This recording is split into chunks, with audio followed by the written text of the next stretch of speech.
Picture yourself waking up one morning and discovering the most dangerous fat in your body, the fat you can't grab, the fat silently wrapped around your liver, your heart, your intestines is finally melting away. Not because you starved yourself, not because you practically lived at the gym, but because you figured out how this hidden fat actually operates and turned its own biology against it. Most folks don't realize this, but visceral fat, that deep belly fat, has somewhere between 3 and 4 times more stress hormone receptors than any other fat in your body.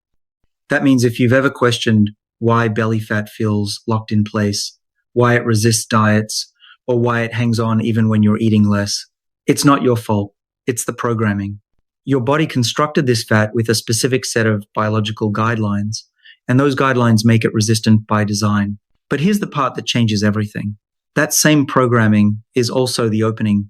Once you activate a few switches, the right exercise trigger, the right insulin rhythm, the right foods, and one simple mineral, your body transforms into a visceral fat-burning machine. Today, I'll walk you through a complete strategy built from real biology, real mechanisms, and real studies. A plan specifically engineered to bring visceral fat down while naturally lowering cortisol. And it's built with you in mind, practical, sustainable, and grounded in how the body actually functions at our age. So let's start with the first switch. And this one might surprise you because it's not about how many calories you torch. It's about what kind of signal you transmit. You see, visceral fat is packed with something called beta-3 adrenergic receptors. Think of these like docking stations for adrenaline. When adrenaline locks into these receptors, it triggers a powerful fat-burning process, one that's far more active in visceral fat than in the softer, jiggly fat you can pinch under your skin. So the question becomes, how do we trigger adrenaline in a safe, controlled way that tells the body to pull energy specifically from that deep belly reserve? The answer is something called VO2 max training. Now, don't let the term intimidate you. VO2 max is just your body's ability to use oxygen during exercise. It's like the size of your engine. And research has shown a direct link between a higher VO2 max and lower levels of visceral fat, even when total body weight stays the same. Why? Because improving this capacity makes your body dramatically more efficient at mobilizing and burning fat during those adrenaline surges. Here's how it works. When you push yourself into a higher intensity zone for a few minutes, adrenaline doesn't just burn fat randomly. It preferentially binds to those beta-3 receptors deep in your abdomen. What happens next is fascinating. The fat releases fatty acids directly into something called the portal vein, a kind of superhighway that runs straight from your gut to your liver. Once those fatty acids reach the liver, your body can immediately use them for energy. It's the most efficient path available, and your body is always hunting for efficiency. But here's the key. We're not talking about short, intense sprints that leave you gasping. We're talking about slightly longer intervals that tax your aerobic system, just enough to signal serious metabolic adaptation. The protocol is called the Norwegian 4x4. You warm up, then you do 4 rounds of 4 minutes at around 85 to 90% of your maximum effort, with 3 minutes of easy movement in between. You can do this on a rower, a stationary bike, a treadmill, or even a brisk uphill walk, if that's what feels right for your body. 3 times a week. That's it. You're giving your body a controlled dose of adrenaline, lighting up those receptors, and teaching your system to pull from visceral fat as fuel. And because you're not overdoing it, you're not flooding yourself with stress, you're creating adaptation, not exhaustion. This is especially important as we age because our bodies need time to recover and rebuild. Stress triggers growth, but too much stress breaks us down. The Norwegian 4x4 sits right in that sweet spot. Now, even with adrenaline firing and those fat cells starting to open up, there's a second lock on visceral fat, and this one depends entirely on when you eat. Let me explain. Insulin is a storage hormone. Its job is to tell your cells, especially your fat cells, to lock the doors and store energy. And visceral fat is exceptionally sensitive to insulin. That means every time you eat, your insulin rises and fat burning switches off. It doesn't matter how clean your diet is. It doesn't matter if you're eating vegetables and lean protein. If insulin is elevated, your fat cells stay locked. But when you fast, even for just a few hours longer than usual, insulin levels drop. And that drop is the single most important signal to your fat cells that it's time to release stored energy. Short-term fasting also increases something called hormone-sensitive lipase, or HSL for short. Think of HSL as a crew of workers inside each fat cell. Their job is to break down large chunks of stored fat called triglycerides into smaller, more nimble fatty acids that can slip out into the bloodstream. And here's where it gets interesting. As insulin falls after you stop eating, another hormone called glucagon starts to rise. Glucagon works in partnership with adrenaline, the same adrenaline we talked about earlier. Together, they activate that HSL enzyme, and the fat cell starts breaking down its reserves. Because visceral fat sits so close to the liver, those fatty acids get dumped right into that portal vein we mentioned. Quick trip, immediate use. Your body taps its most conveniently located fuel reserve first. So what does this look like in practice? It's simpler than you think. Finish your last meal of the day around 7 or 8 inches the evening. Then don't eat again until 11 or noon the next day. That's called a 1-6 to 8 fasting window. 16 hours of fasting, 8 hours of eating. For most people, this just means skipping breakfast. And for many seniors, it can feel surprisingly easy once your body adjusts because you're sleeping through a big chunk of that fasting period. During that fasting window, you can still hydrate. In fact, you should water, herbal tea, black coffee, if you like it, all fine. You can even sip on an electrolyte drink, especially one that's free of sugar and artificial sweeteners. Electrolytes, sodium, potassium, magnesium, help keep your energy stable, curb your appetite, and support the very metabolic processes we're trying to enhance. A drink with around 1,000 milligrams of sodium, 200 of potassium, and 60 of magnesium can make fasting feel much more comfortable. It's not required, but it's a tool that many people find genuinely helpful. Now, with insulin lowered and fat cells finally opening up, you'd think we'd be done. But there's another hormone at play, one that most people have never even heard of in this context, and it's one your fat tissue itself produces. Your body fat isn't just a storage depot, it's an active endocrine organ, meaning it produces hormones. And one of the most problematic is estrogen. Specifically, visceral fat houses an enzyme called aromatase.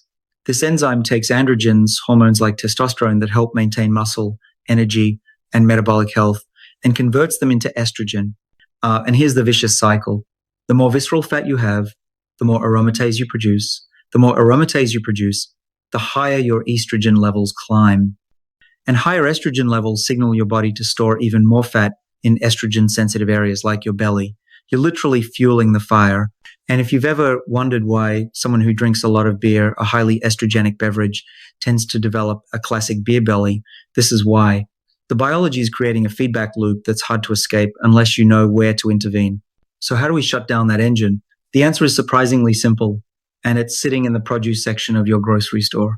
Cruciferous vegetables, broccoli, cauliflower, Brussels sprouts, cabbage, kale.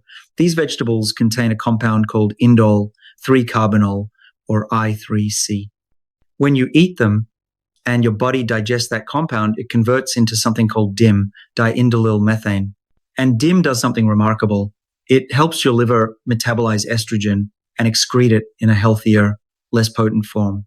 Even more interesting, DIM encourages the formation of what's called 2-hydroxyestrogen, the good estrogen, while reducing the formation of 1,6-alpha hydroxyestrogen, which is the more potent, problematic form, especially for men. So by eating just 1 cup of steamed or roasted cruciferous vegetables every other day, ideally with dinner, you're actively interrupting that aromatase cycle. You're telling your body to clear out excess estrogen and stop the signal that's telling your belly to store more fat. Now, if you want to go a step further, especially if you're a man dealing with stubborn belly fat, there's an herb called Tongkat Ali that acts as a mild aromatase inhibitor. It's been studied for its role in balancing the testosterone to estrogen ratio and even reducing cortisol, which, as we'll see in a moment, is deeply connected to visceral fat. You've probably heard researchers like Andrew Huberman talk about it. It's not required, but it's another tool in the toolkit if you're looking for an extra edge. But even if you fix insulin, even if you balance estrogen, there's still one more loop running in the background.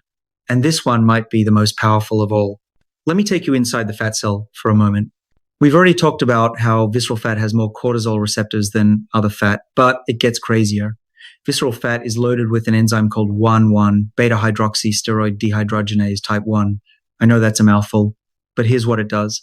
It takes inactive cortisone, a form of cortisol that's floating around your bloodstream doing nothing, and reactivates it into potent fat-storing cortisol right inside the fat cell itself. Let me say that again. Your belly fat is literally a cortisol-generating factory. It's creating a localized, amplified stress signal that tells your abdomen to store more fat, even if you're not consciously stressed. This isn't just motivational fluff or YouTube hype. This is real, documented biology. Your visceral fat is working against you 24 hours a day unless you break the loop. So how do we do that? The answer is magnesium. Magnesium is a non-negotiable mineral in this process. And honestly, in a lot of processes as we age, it acts as a calcium channel blocker and an NMDA receptor antagonist. Fancy terms that basically mean it has a powerful calming effect on your entire nervous system. Specifically, it regulates something called the hypothalamic pituitary adrenal axis, or HPA axis for short. This is your body's command center for stress. When your HPA axis is calm, your adrenal glands produce less cortisol, and when there's less cortisol floating around, that enzyme in your belly fat has less raw material to reactivate. You're starving the supply chain. I'd recommend supplementing with somewhere between 300 and 500 milligrams of a highly absorbable form of magnesium every night. Magnesium glycinate, magnesium threonate, or magnesium malate. All excellent choices. Take it before bed because it also supports deeper, more restorative sleep. And sleep, of course, is when your body does its most important repair and fat-burning work. But don't stop there. Add just 5 minutes of box breathing before bed. Breathe in for 4 seconds, hold for 4, breathe out for 4, hold for 4. Repeat. This simple practice further calms your nervous system, lowers baseline cortisol, and reinforces everything the magnesium is doing. It's not meditation. It's not mystical. It's just a tool that works with your biology. Now, all of this, the adrenaline trigger, the insulin switch, the estrogen control, the cortisol brake, it all works beautifully. But there's one final variable that can override everything, and that's hunger. Because let's be honest, if your appetite is out of control, if you're constantly battling cravings and feeling like you're white-knuckling your way through the day, none of this is sustainable. Thermodynamics still matter. If you're eating more than your body needs, you'll store fat everywhere, including visceral fat. But here's the good news. Hunger isn't about willpower. It's about brain chemistry. And there's a simple hack that gives you control. It's called a protein preload. 20 to 30 minutes before your largest meal of the day, consume between 25 and 30 grams of fast digesting protein. It could be a whey protein shake. It could be a plate of egg whites, Greek yogurt, cottage cheese. Doesn't really matter as long as it's protein rich and relatively low in fat and carbs. Here's why this works. When you eat protein, your gut releases hormones called incretins, specifically GLP-1 and peptide YY. You've probably heard of GLP-1 recently because it's the same hormone targeted by those popular weight loss medications. But your body makes it naturally in response to protein. GLP-1 slows down gastric emptying, which means food physically sits in your stomach longer, creating a prolonged feeling of fullness. Meanwhile, peptide YY travels to your hypothalamus, part of your brain that controls appetite, and essentially screams, "We're full." Shut down the hunger signals. There was a study published in the American Journal of Clinical Nutrition where people consumed a protein preload before a meal. The results were striking. Participants naturally ate fewer calories at the meal without even trying, and they reported feeling fuller for somewhere between 3 and 4 hours longer than those who didn't have the preload. This isn't about restriction. It's about reprogramming your satiety signals so your brain is satisfied with less food. So let me bring it all together for you. This is your complete plan. 3 times a week, do VO2 max training using that Norwegian 4x4 protocol.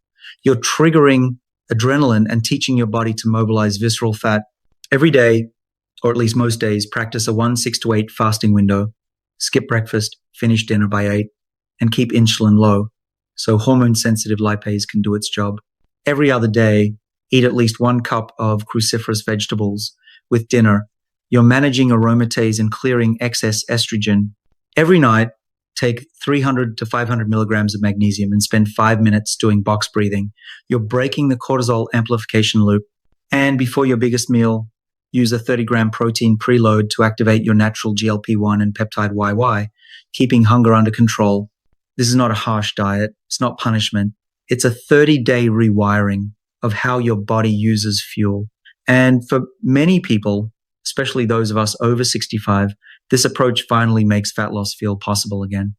Not because you're forcing anything, but because you're working with your biology instead of against it. If you found this breakdown helpful, if you want more science-backed strategies that can genuinely help you reduce visceral fat, lower cortisol, and feel younger from the inside out, then make sure you like this video and subscribe. Leave a comment below and tell me which part of today's plan you're going to start with. The exercise, the fasting window, the vegetables, the magnesium, or the protein preload. I'd love to hear your story, and your question might even inspire the next video.